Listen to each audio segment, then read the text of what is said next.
Welcome back to my channel. ఈరోజు వీడియోలో నేను చుక్క నూనె వాడకుండా సాంబార్ చేయబోతున్నాను. చాలా కమ్మగా రుచిగా ఉంటుంది. అయితే ఈ రోజుల్లో షుగర్ అండ్ ఆయిల్, సాల్ట్ ఎంత తక్కువ వాడితే అంత మంచిది. సో ఇట్లా మీకు ఆల్టర్నేటివ్స్గా దొరికితే రెసిపీస్ ఖచ్చితంగా ట్రై చేయండి. ఇక్కడ నేను సాంబార్ కోసం 1.5 గ్లాస్ పప్పు తీసుకున్నాను. దీన్ని వాటర్ పోసి మంచిగా వాష్ చేసుకోవాలి. అలా కడుక్కున్న తర్వాత నేను 2 గ్లాసుల నీళ్ళు పోసుకుంటున్నాను. అందులోకి కొద్దిగా పసుపు వేసి 2 విజిల్స్ వచ్చేంత వరకు ఉడకనివ్వాలి. తర్వాత ఇక్కడ నేను పెద్ద నిమ్మకాయ సైజ్ అంతా చింతపండు తీసుకొని నానబెట్టుకుంటున్నాను.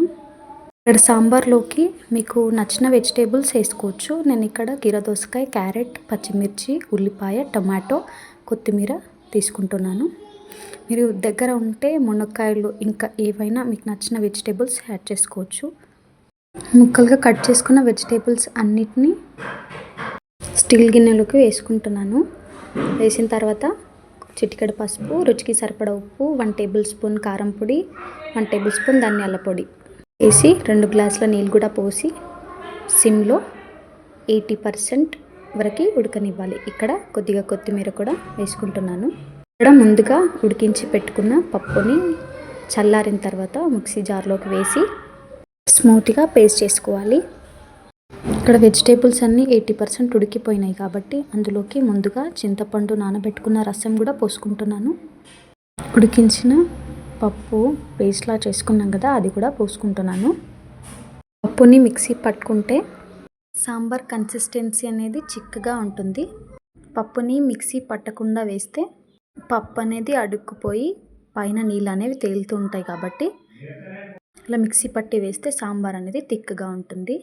ఫ్లేవర్స్ అన్నీ బ్యాలెన్స్ అవ్వడానికి నేను కొద్దిగా బెల్లం వేసాను. 6-7 నిమిషాలు లో ఫ్లేమ్లో మంచిగా మరగనిచ్చిన తర్వాత లాస్ట్లో కొద్దిగా కొత్తిమీర వేసుకొని స్టవ్ ఆఫ్ చేసుకుంటే చుక్క నూనె వాడకుండా సాంబార్ అయితే రెడీ అయిపోయింది.